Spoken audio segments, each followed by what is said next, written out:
Good morning. आज हम यहाँ 12th फिजिक्स क्लास में एंड गेट और नॉट गेट के बारे में पढ़ाएंगे। तो सबसे पहले हम एंड गेट के बारे में पढ़ा रहे हैं। एंड गेट किसे कहते हैं? ये वाला गेट। तो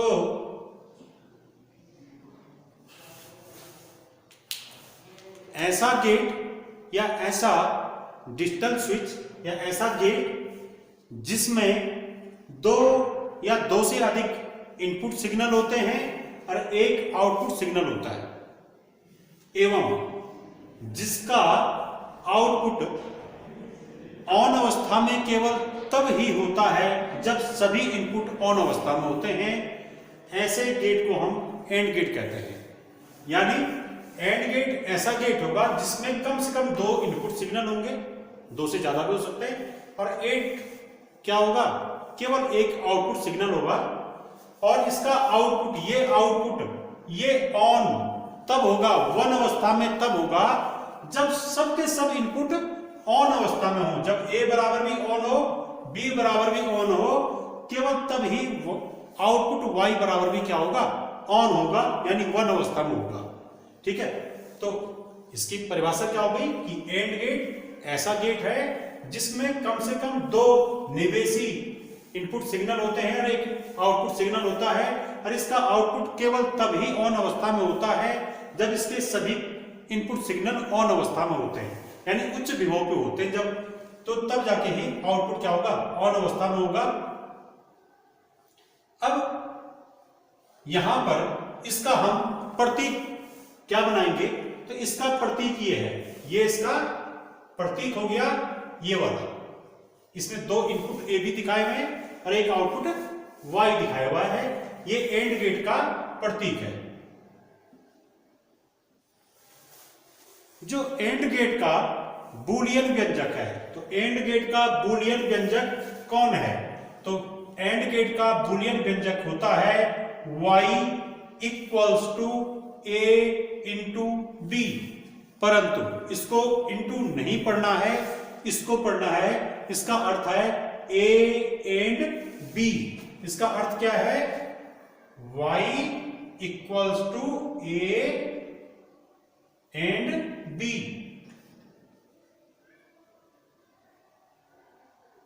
तो यहां पर जो एंड आया है, इस एंड को डॉट यानी मल्टीप्लाई के द्वारा दिखाया गया है। तो y equals to a and b, या ये कह दीजिए y equals to a into b। ये जो है एंड गेट का आउटपुट का समीकरण है, यानी इस y का समीकरण है, या ये कह दीजिए कि एंड गेट का बूलियन व्यंजक है। अब इसकी ट्रुथ टेबल निकालेंगे हम।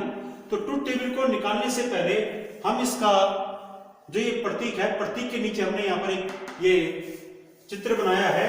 ये चित्र एंड गेट का समतुल्य परिपथ है। ये क्या है? इसका समतुल्य परिपथ। ये इसका इक्विवेलेंट सर्किट है। इस परिपथ में हमने क्या दिखाया है? ये बैटरी है, यहां पर दो स्विच हैं। इन स्विच की जैसी स्थिति होगी उन स्थिति को हमने ए और बी नाम दिया है। ठीक है, अगर स्विच दबे हुए होंगे तो वन अवस्था में माने जाएंगे, अगर स्विच खुले हैं तो जीरो अवस्था में माने जाएंगे। और यहां पर एक बल्ब लिया गया है y।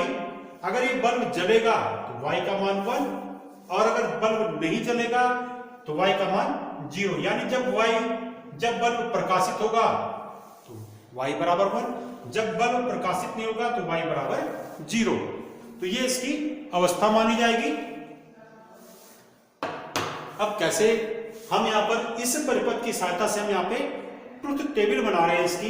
तो देखिए, यदि यहां पर जो ये स्विच है ए और बी, ये श्रेणी क्रम में जुड़े हैं। अगर ये दोनों खुली अवस्था में, खुली अवस्था मतलब ए बराबर 0 बी बराबर 0, तो यहां बैटरी से आने वाली धारा इन से आगे इस परिपथ में आगे नहीं बढ़ेगी, क्योंकि परिपथ टूटा हुआ है, ब्रेक हो रखा है। तो यहां जब कोई धारा नहीं आएगी तो ये बल्ब प्रकाशित नहीं होगा। इसलिए बल्ब का प्रकाशित न होना ये शो करेगा y इक्वल टू 0 को। कैसे? देखिए कैसे, a का मान 0, b का मान 0। ठीक है, दोनों 0 0 है, तो 0 इंटू 0 इक्वल टू 0। तो ये 0 जो आ गया ये y की वैल्यू हुई। इसी प्रकार से यहां पर अब हम a को परिपथ में लाते हैं। a बराबर 1 कर दिया, a दबा दिया मतलब a परिपथ में आ गया, b खुला है, b का मान 0। ऐसी स्थिति में भी इस परिपथ में कोई धारा प्रवाहित नहीं होगी और बल्ब नहीं प्रकाशित होगा, इसलिए y का मान क्या रहेगा, y का मान अभी भी 0 रहेगा। अगर हम इस समीकरण से समझाएं इसको y बराबर a इंटू बी से, तो देखिए y बराबर a इंटू बी क्या आ जाएगा, ये a का मान 1, b का मान 0, तो a into 0 equal to 0, y equal to 0। ये इसको जो है हम समीकरण के द्वारा भी इसको समझा रहे हैं। फिर तीसरा, यदि ऐसा किया जाए b को परिपथ में लाया जाए और a को खुला रखा जाए, तो b को परिपथ में लाके तो b का मान 1, a को खुला रखा तो a का मान 0। तो ऐसी स्थिति में a का मान 0, b का मान क्या गया 1। अब पुनः क्या होगा, y बराबर a इंटू बी से, y का मान 0, ये a का मान 0, b का मान 1 रखा तो 0 इंटू 1, 0 इंटू 1 0, y का मान 0। इसके बाद अंतिम अवस्था, यदि हम b का मान भी 1 रखें, a का मान भी 1 रखें, अर्थात a को भी ऑन अवस्था में लाएं, b को भी ऑन अवस्था में ला जाए, ये दोनों दबा दिए हमने। ऐसी स्थिति में इस परिपथ में धारा प्रवाहित होगी, क्योंकि अब परिपथ पूर्ण हो चुका है और तब यहां से आने वाली जो धारा है ये इस बल्ब में प्रवाहित होगी, बल्ब प्रकाशित होगा। अब बल्ब जलेगा, बल्ब का जलना 1 अवस्था को शो करेगा। अगर ये जलेगा तो y बराबर क्या हो गया 1। तो अब कब आया ऐसा, a का मान 1, b का मान 1, y का मान भी क्या आ गया 1।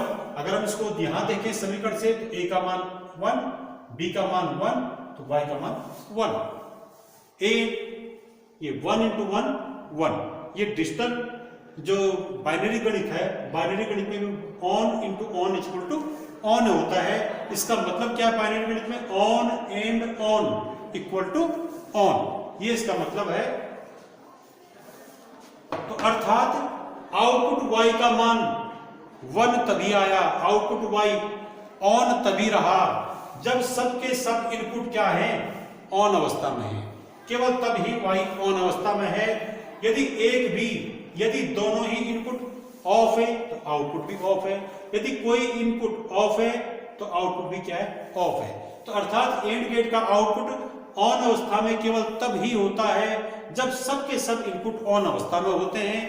यही जो है एंड गेट का बूलियन व्यंजक भी शो करता है। अब एंड गेट का वास्तविक परिपथ, तो वास्तविक परिपथ ये है इसका। तो एंड गेट का जो वास्तविक परिपथ है ये इन डायोडों से बनता है। इसमें 2 डायोड D1 और D2 हैं। तो इन डायोडों से एंड गेट की कार्यविधि को हम कैसे समझाएंगे उसको देखिए। यहां पर डायोड D1 और ये डायोड D2 है। इस समय यहां पर ये इस डायोड D1 ये P है, ये इसका N सिरा, ये इसका P सिरा, ये इसका N सिरा। यहां पर एक 5 वोल्ट की बैटरी ली गई है। इस बैटरी की ऋण प्लेट हमने भू संपर्कित की हुई है, यानी ऋण प्लेट को 0 वोल्ट पे रखा है, 0 वोल्ट पे है। धन प्लेट इसकी 5 वोल्ट पे है। और इन डायोडों के, इन दोनों डायोडों के जो PP सिरे हैं इनको हमने उभयनिष्ठ कर दिया। उभयनिष्ठ करने के बाद इससे जो हमने एक प्रतिरोध आड़ दिया है। इस प्रतिरोध के दूसरे सिरे पर यहाँ पर 5 वोल्ट की बैटरी ले ली और इस बैटरी का भी जो ऋण प्लेट है, ये ऋण प्लेट ये क्या कर दी, ये भू संपर्कित कर दी है। यानी इस बैटरी की भी ऋण प्लेट 0 वोल्ट पे है, इस बैटरी की धन प्लेट 5 वोल्ट पे है। अब यहां पर Y कहां से लेंगे हम, इस प्रतिरोध R का जो ऊपरी सिरा होगा ये, इसका विभव ही Y की वैल्यू को शो करेगा। जो विभव यहां पर उत्पन्न होगा वही विभव क्या होगा, Y की वैल्यू होगा। तो देखते हैं इसको, यहां पर इसका मान क्या आता है। तो सबसे पहले इस ट्रूथ टेबल से हम अप्लाई कर रहे हैं कि जब a बराबर 0, b बराबर 0, अर्थात जब a को यहां रखा हमने 0 पे रखा, ये अब b को भी क्या कर दिया 0 पे रख दिया। ये a का मतलब है डायोड D1 को दी गई अवस्था, अब b का मतलब है डायोड D को दी गई अवस्था। तो ये जब a और b ये दोनों क्या है 0 मतलब निम्न विभव पे है, तो उस समय ये जो डायोड है D1 D2 ये जो है इनकी ऋण ऋण ये n, इनकी जो n क्षेत्र हैं, ये n क्षेत्र निम्न विभव से जुड़े हैं, ऋण प्लेट से जुड़े हैं। तो जब डायोडों की n प्लेट ऋण प्लेट से जुड़ी होती है तो ये जो n सिरा ऋण प्लेट से जुड़ा है, ऐसा होने पर ये डायोड के आगे ये अग्र अभिनति परिपथ के अनुसार जुड़ चुके हैं। जब डायोड का n सिरा ऋण प्लेट से जुड़ा होता है तो डायोड अग्र अभिनति परिपथ के अनुसार जुड़ा हुआ माना जाएगा।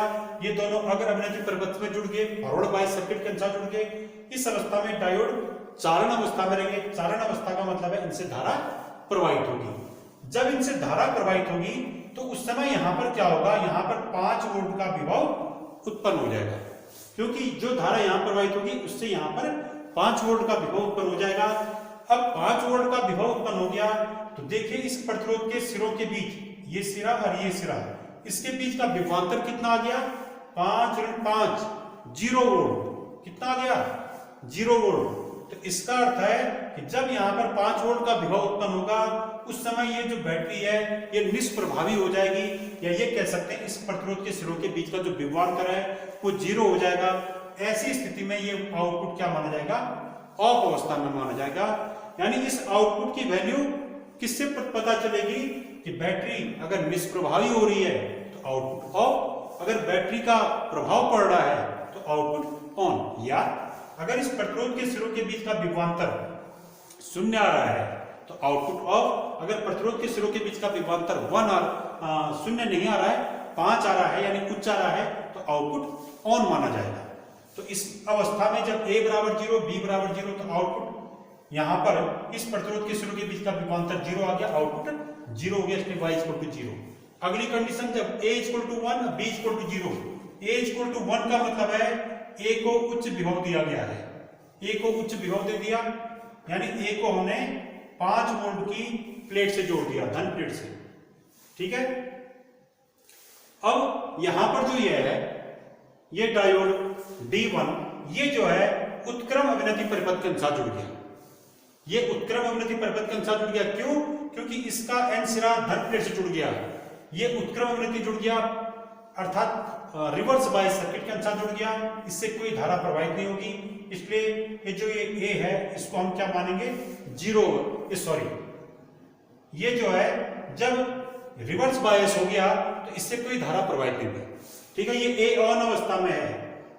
ठीक है, A ऑन मतलब ये धन प्लेट जुड़ा है, ऐसा होने पे रिवर्स बायस हो गया, रिवर्स बायस होने पे इसमें कोई धारा प्रवाहित नहीं हुई। जबकि ये वाला डायोड, इसका ये डायोड D2 ये जो है अभी भी 0 है, क्योंकि B की वैल्यू 0 है, B की वैल्यू 0, ये ऋण प्लेट से जुड़ा है। इस समय डायोड D2 ये अग्र अभिनति परिपथ के अनुसार जुड़ा है, तो ये अग्र अभिनत है, इससे धारा प्रवाहित होगी। तो डायोड D2 से इसमें धारा प्रवाहित होने के कारण यहाँ पर 5 वोल्ट का विभव उत्पन्न हो जाएगा। इस कारण यहाँ पर इस प्रतिरोध के सिरों के बीच का विभवांतर 5 ऋण 5 क्या आ गया, 0 आ गया, जिससे कि आउटपुट क्या हो गया, 0 हो गया। ऐसी स्थिति में ये बैटरी निष्प्रभावी हो जाएगी। तीसरी अवस्था जब a बराबर 0 b बराबर 1, इसका मतलब क्या है कि जब a बराबर 0 यानी a को आप ऋण प्लेट से जोड़ देंगे, ऐसी स्थिति में ये क्या हो जाएगा, डायोड D1 ये अग्र अभिनत परिपथ के अनुसार जुड़ जाएगा, और b की वैल्यू 1 कर रहे हैं, तो b की वैल्यू 1 का अर्थ है कि हम किससे जोड़ रहे हैं, b को धन 5 वोल्ट की प्लेट से जोड़ रहे हैं। ये B को हमने धन 5 वोल्ट दे दिया, तो B तो हो गया 1 और A हो गया 0। तो ऐसी स्थिति में क्या होगा कि B को धन प्लेट से जोड़ रखा है, तो ऐसी स्थिति में D2 क्या हो गया, D2 में जो ये N सिरा है ये धन प्लेट से जुड़ गया, तो अर्थात D2 जो डायोड है ये रिवर्स बायस सर्किट के अनुसार जुड़ गया। इस अवस्था में इससे कोई धारा प्रवाहित नहीं होगी। और ये जो डायोड D1 है ये इसका N सिरा ऋण प्लेट से जुड़ा है, ये फॉरवर्ड बायस सर्किट के अनुसार जुड़ा हुआ है, तो इसलिए इससे धारा प्रवाहित होगी। और इससे धारा प्रवाहित होने के कारण यहाँ पर क्या होगा, 5 वोल्ट का विभव उत्पन्न होगा। और पुनः जो है इस प्रतिरोध के सिरों के बीच का विभवांतर 5 ऋण 5 0 हो गया, और ये बैटरी निष्प्रभावी होगी इस अवस्था में, अथवा आउटपुट y बराबर क्या माना जाएगा, 0 माना जाएगा, क्योंकि यहाँ पर इसके सिरों के बीच का विभवांतर इसमें 5 ऋण 5 0 हो गया है। अंतिम अवस्था जब a बराबर भी 1 b बराबर भी 1, a बराबर भी 1 और b बराबर भी 1, बी को भी हमने 1 कर दिया। तो ऐसी स्थिति में क्या हो गया, ये तो दोनों डायोड D1 D2 हैं, इनके एन सिरे धन प्लेट से जुड़ रखे हैं। तो जब डायोडों के एन सिरे धन प्लेट से जुड़े होते हैं तो डायोड रिवर्स बायस सर्किट के अनुसार जुड़ जाता है, अर्थात ये जो है रिवर्स बायस सर्किट के अनुसार जुड़ गया है डायोड D1 D2। ऐसी स्थिति में इन दोनों डायोडों से कोई धारा प्रवाहित नहीं होगी, और जब इनसे कोई धारा प्रवाहित नहीं होगी तो यहां पर इस बिंदु पर शून्य विभव उत्पन्न हो जाएगा। ऐसी स्थिति में इस प्रतिरोध के सिरों के बीच का विभवांतर 5-0 अर्थात 5 वोल्ट विभवांतर, यहां पर बैटरी ये इस प्रतिरोध के सिरों के बीच का विभवांतर 5-0 यानी 5 वोल्ट उत्पन्न हो जाएगा, अर्थात उच्च विभव उत्पन्न हो जाएगा। इसी को हम ये कहेंगे कि Y क्या हो गया, ऑन अवस्था में हो गया। ठीक है, कि प्रतिरोध के सिरों के बीच का विभवांतर 5 वोल्ट हो गया, इसका अर्थ है कि यहां पर विभवांतर उच्च है, अर्थात आउटपुट ऑन अवस्था में है। और इस समय जो है जो ये बैटरी यहां पर जुड़ी है, ये बैटरी प्रभावी हो जाएगी। इसीलिए यहां पर A बराबर 1, B बराबर 1, तो Y बराबर भी क्या ले गया 1, क्योंकि Y यहां पे 1 आ गया है। तो हमने यहां पर एंड गेट के बारे में देखा कि एंड गेट का प्रतीक ये है, ये इसका समतुल्य प्रतीक है, ये इसका वास्तविक परिपथ है जिसमें डायोडों का को जोड़ा गया है, ये इसकी ट्रुथ टेबल है। ये केवल तब ऑन अवस्था में होगा आउटपुट जब इसके सभी इनपुट ऑन अवस्था में हो। और एंड गेट का बूलियन व्यंजक है y बराबर a इंटू बी, पर इसको पढ़ने का तरीका क्या है, y बराबर a and b। a and b मतलब जब a एंड b जब दोनों ऑन होंगे तब ही आउटपुट y ऑन होगा, इसीलिए यहां पर एंड लिखा है और नहीं लिखा हुआ, एंड है। अब जो है इसके बाद यहां पर हम नॉट गेट को पढ़ेंगे।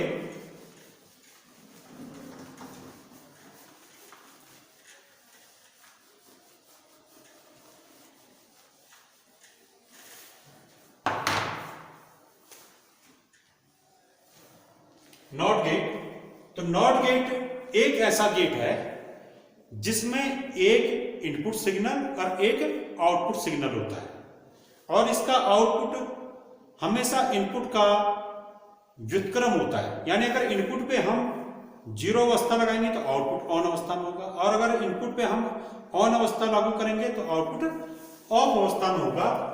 तो इसका प्रतीक क्या है, किसका, नॉट गेट।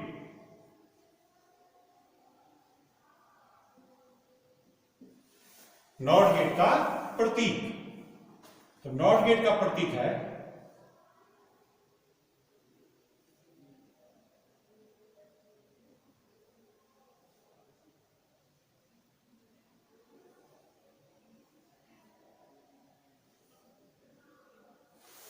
ये, और इसमें यहां पर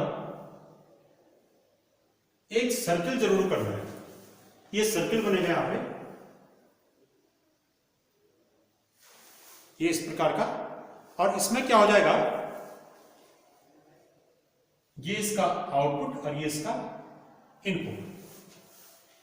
तो ये सर्किल यहां पर ये शो करता है कि जो इनपुट से दिया जा रहा है वो आउटपुट पे जाने पे उल्टा हो जाएगा, व्युत्क्रम हो जाएगा, इन्वर्ट हो जाएगा, उसका इन्वर्ट हो जाएगा यहां पे। तो यहां पर क्या आएगा, अगर हमने इनपुट पे ए दिया है तो आउटपुट पे मिलेगा ए का बार। इसे पढ़ेंगे y equals to inversion of a या कॉम्प्लीमेंट ऑफ a, यानी a का उल्टा। ठीक है, इसका नॉट गेट का जो बूलियन व्यंजक है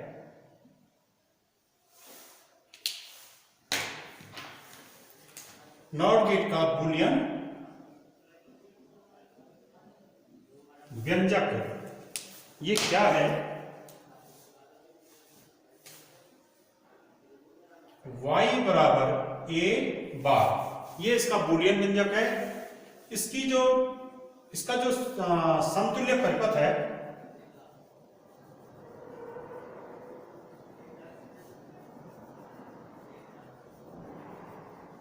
वो इस प्रकार बनेगा, सॉरी,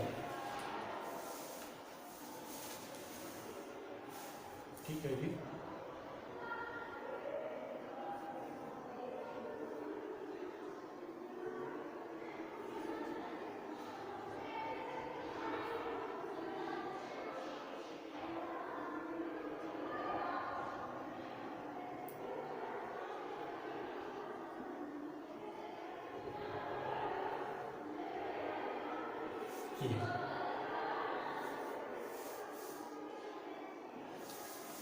ये इसका समतुल्य परिपथ है। इसमें क्या है कि जो इनपुट है ए वो यहां पर ये वाला है, ये स्विच इनपुट की अवस्था को शो करेगा और इस बल्ब का जलना या न जलना यानी प्रकाशित होना और न होना ये जो है आउटपुट की अवस्था को शो करेगा। तो ये आउटपुट वाई है, ये कहां से लिया जाएगा, इस बल्ब के प्रकाशित होने या प्रकाशित ना होने से। अगर प्रकाशित होगा तो y बराबर 1 ऑन हो गया, प्रकाशित नहीं होता बल्ब तो y बराबर 0 यानी ऑफ। और अगर हमने ये कुंजी दबा दी है, माना हम ये कुंजी को दबा देते हैं, तो उस समय इस बैटरी से, जो बैटरी है इससे आने वाली कुछ धारा यहां भी जाएगी और यहां भी जाएगी। इस बल्ब में पर्याप्त धारा न आने के कारण ये बल्ब प्रकाशित नहीं होगा। कैसे, यहां से धारा आई, यहां पर गई आई धारा, कुछ धारा I1 यहां गई, कुछ धारा I2 यहां गई, पर इस बल्ब के प्रकाशित होने के लिए आई धारा का होना जरूरी है। उतनी धारा न आने के कारण बल्ब पूर्ण प्रकाशित नहीं होगा, जिससे कि ये क्या होगा, आउटपुट ऑफ अवस्था में होगा। यानी जब A इक्वल टू क्या है 1 है तो आउटपुट क्या है, ऑफ है। जब कुंजी दबा रखी यानी कुंजी ऑन है, तो जब कुंजी ऑन मतलब A ऑन है तो आउटपुट क्या है, ऑफ। उसका उल्टा अब इस अगली कंडीशन,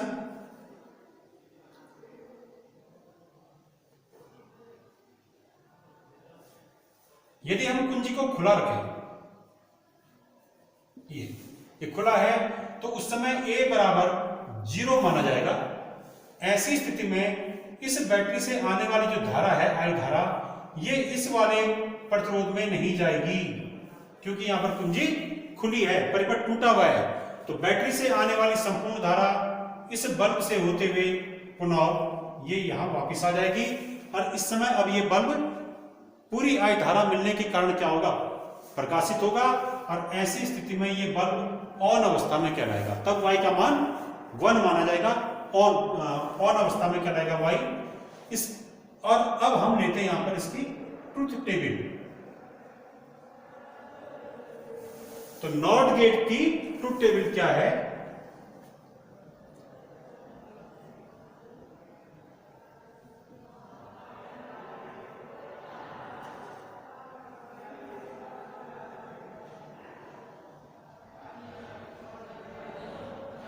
देखिए जब A 0 है तो y क्या है, ऑन, ये। और जब A ऑन है तो y क्या है, ऑफ। ये इसकी ट्रुथ टेबल है। और नॉट गेट को हम इन्वर्टर गेट भी कहते हैं, क्योंकि इसका आउटपुट इनपुट की वैल्यू को इन्वर्ट करता है, इसलिए इसका नाम इन्वर्टर गेट भी है। अब इसका जो वास्तविक परिपथ है, तो नॉट गेट का जो वास्तविक परिपथ है वो ट्रांजिस्टर से बनाया जाता है। तो ट्रांजिस्टर से हम इसका परिपथ दिखा रहे हैं।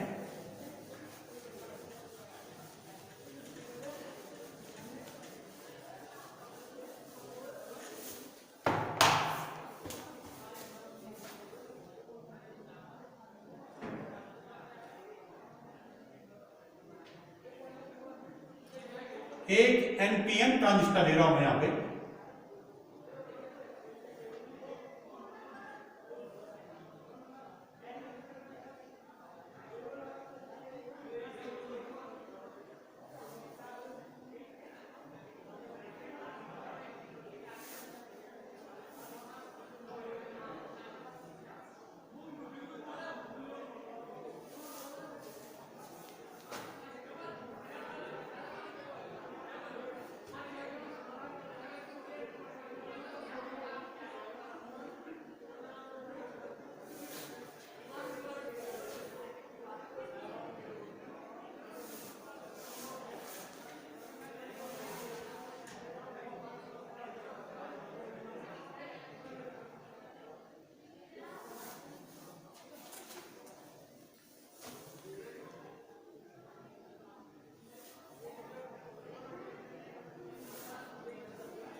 यहां पर ये नॉट गेट का वास्तविक परिपथ है, इसके लिए हमने यहां पर ट्रांजिस्टर लिया हुआ है और इसमें ये इसका बेस हो गया, ये कलेक्टर हो गया, ये इमीटर हो गया। एनपीएन ट्रांजिस्टर है, देखिए इसमें ये तीर का चिन्ह बाहर की ओर है, बेस से इमीटर की ओर, ये ऐसा एनपीएन में होता है, एनपीएन ट्रांजिस्टर है ये। अब ये नॉट गेट के रूप में प्रयोग कैसे होगा, तो हम जानते हैं कि ट्रांजिस्टर पे, जैसे ये वाला ट्रांजिस्टर है, अगर हम इसके इनपुट पे, जैसे इसका इनपुट सिस्टम कौन है, बेस, अगर हम इस बेस को इतना वोल्टेज दें कि वो वोल्टेज विभव प्राचीर से कम हो, यानी अगर इनपुट वोल्टेज जो कि यहां पर दिया जाएगा, यहां पे ये यहां पे दिया जाने वाला वोल्टेज, अगर ये इनपुट वोल्टेज लेस देन विभव प्राचीर है,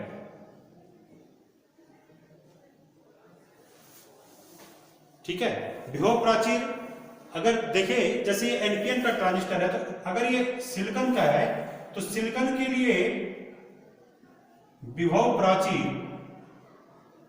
ये है 0.7 वोल्ट और जर्मेनियम के लिए 0.3 वोल्ट, ठीक है। यानी अगर सिलिकॉन का बना हुआ है तो 0.7 वोल्ट हो गया विभव प्राचीर, जर्मेनियम का बना है तो 0.3 हो गया विभव प्राचीर, अगर ये ट्रांजिस्टर इनके बने हुए हैं।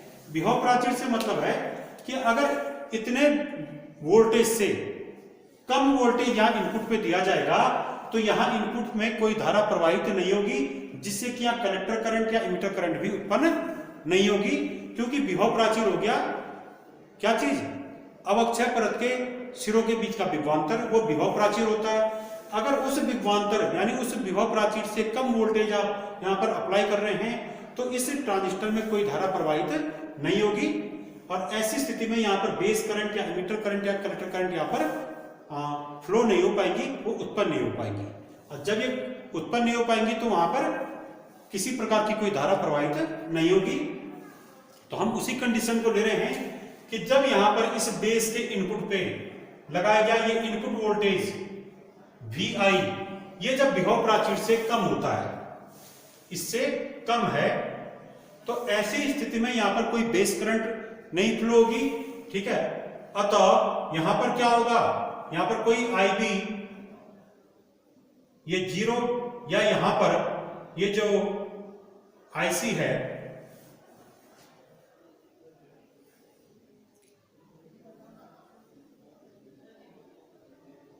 ये IC और ये IB, ये दोनों क्या हो जाएंगे, ये दोनों यहां पे शून्य हो जाएंगे, ठीक है ना, ये दोनों यहां पे शून्य हो जाएंगे। और IEB क्या होगा, यहां से निकलने वाली IEB शून्य, अर्थात जब इनपुट वोल्टेज विभव प्राचीर से कम होगा तो IE, IB और IC ये सभी क्या होंगे, शून्य होंगे, ठीक है। इनके शून्य होने से क्या होगा, यहां पर जो ये कलेक्टर है, कलेक्टर के सिरों पर ये यहां पर हमने एक प्रतिरोध RC जोड़ा है और इस प्रतिरोध के सिरों पर यहां पर पुनः एक बैटरी जोड़ी होगी,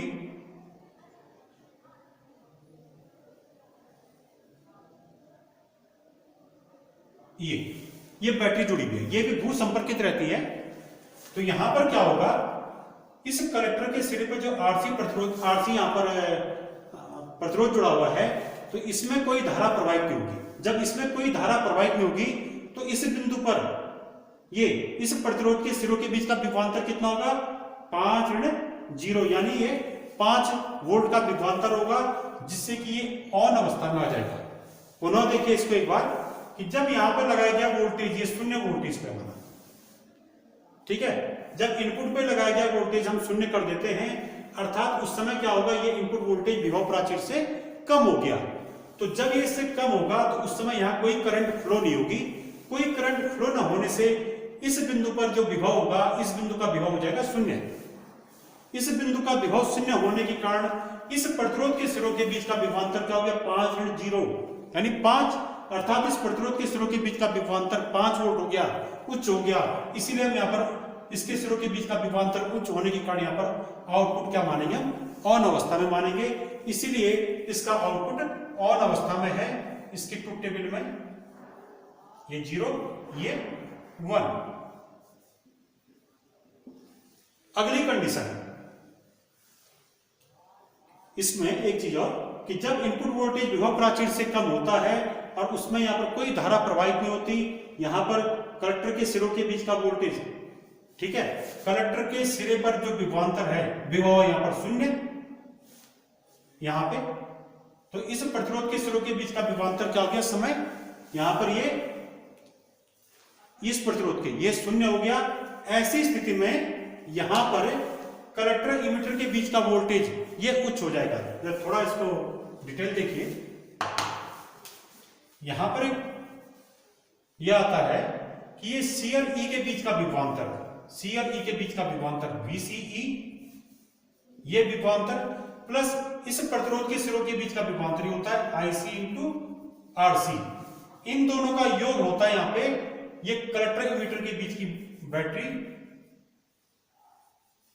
VCC के बराबर। इन दोनों के बीच जो बैटरी जुड़ी होती है उसका विद्युताकर्षण VCC वो किसके बराबर होगा, वो बराबर होता है कलेक्टर इमिटर के बीच का वोल्टेज प्लस इस प्रतिरोध के सिरों के बीच का वोल्टेज। प्रतिरोध के सिरों के बीच का वोल्टेज होगा IC RC। अब यहां पर क्या करते हैं, जब यहां पर इनपुट वोल्टेज विभव प्राचीर से कम होता है तो कोई धारा यहां प्रवाहित नहीं होती, IC की वैल्यू क्या हो गई, ये 0 हो गया। इसके 0 होने के कारण ये पोर्शन क्या हो जाता है, 0 हो जाता है।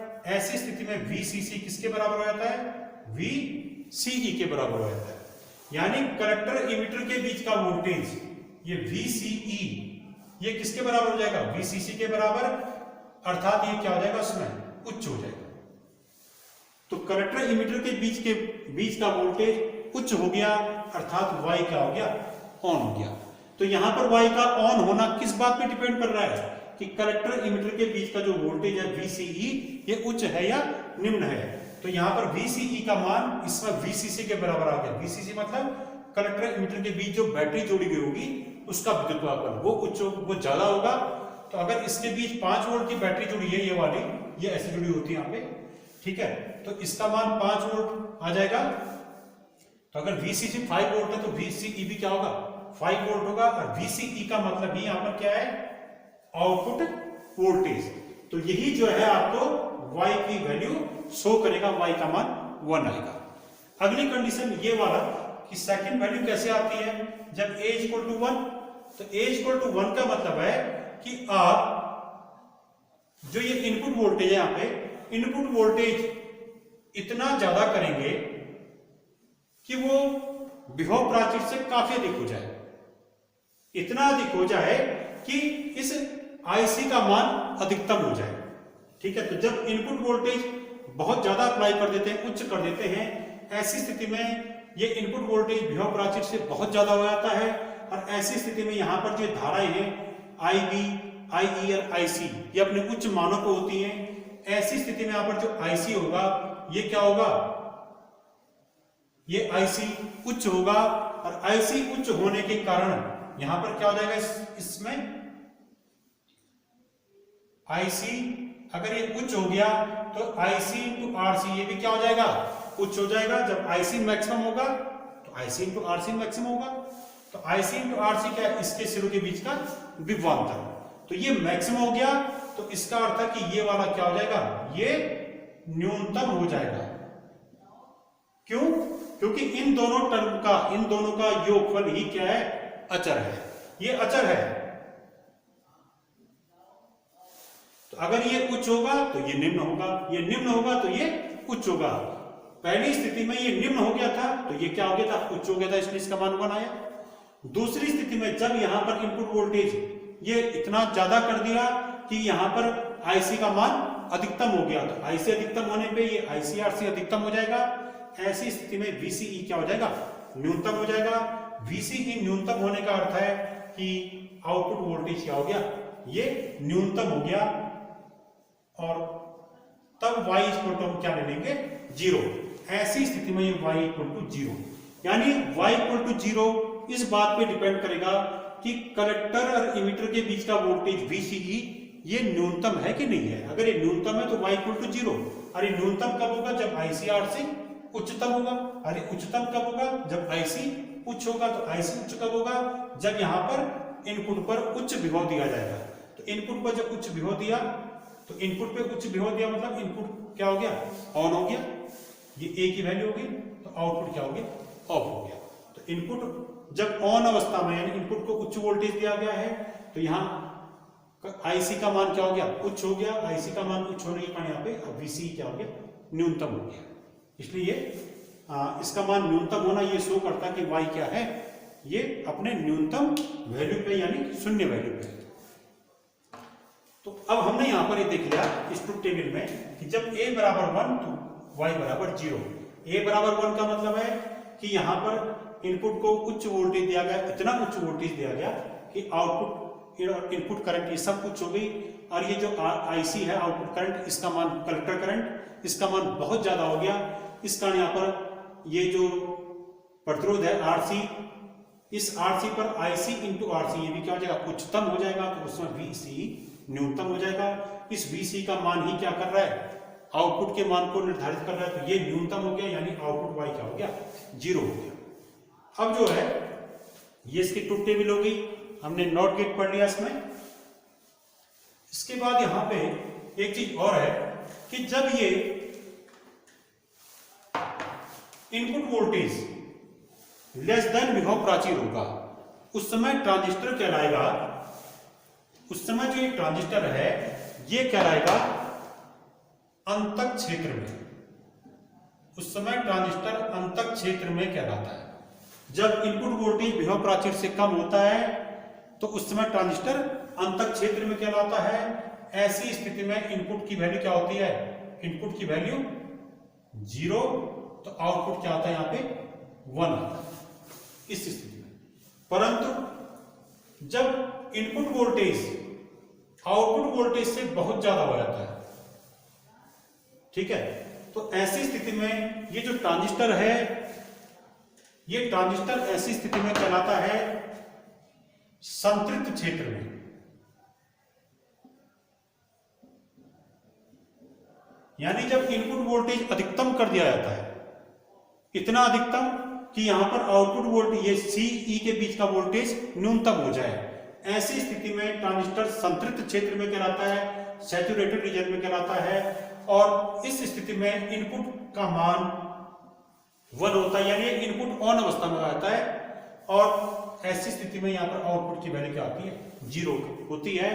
तो ट्रांजिस्टर को स्विच के रूप में अगर यूज करना है तो ट्रांजिस्टर को अंतक क्षेत्र और संतृप्त क्षेत्र इनमें यूज करना पड़ता है, इन दो क्षेत्रों में यूज करना पड़ता है। अगर इनपुट वोल्टेज न तो अधिकतम है, न तो शून्य है, न तो न्यूनतम है, अगर इनपुट का वोल्टेज यानी VI अगर ये अधिकतम वोल्टेज से कम है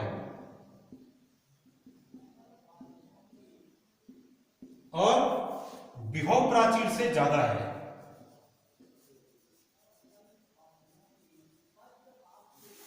तो ट्रांजिस्टर हम कहलाता है क्रियाशील क्षेत्र। तब ट्रांजिस्टर क्रियाशील क्षेत्र में कहलाता है।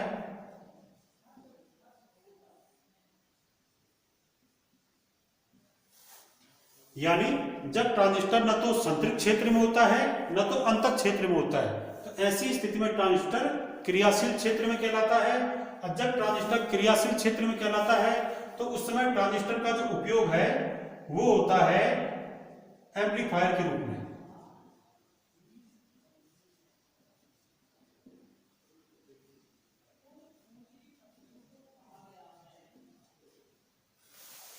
तो ट्रांजिस्टर एम्पलीफायर के रूप में कब यूज किया जाता है? तो जब ट्रांजिस्टर क्रियाशील क्षेत्र में कार्य करता है, अर्थात न तो वह संतृप्त क्षेत्र में है न तो वह अंतक क्षेत्र में है, तो तब ट्रांजिस्टर क्रियाशील क्षेत्र में कार्य कर रहा होगा। और ऐसी स्थिति में जब वो क्रियाशील क्षेत्र में ट्रांजिस्टर कार्य करता है तो तब उसका उपयोग एम्पलीफायर के रूप में किया जाता है। तो आज हमने यहाँ पर एंड गेट, नॉट गेट के बारे में पढ़ा, और इसके बाद हम जो सर्व प्रयोजनीय गेट हैं, यूनिवर्सल गेट कौन है, नैंड गेट और नॉर गेट, उनके बारे में पढ़ेंगे। Thank you.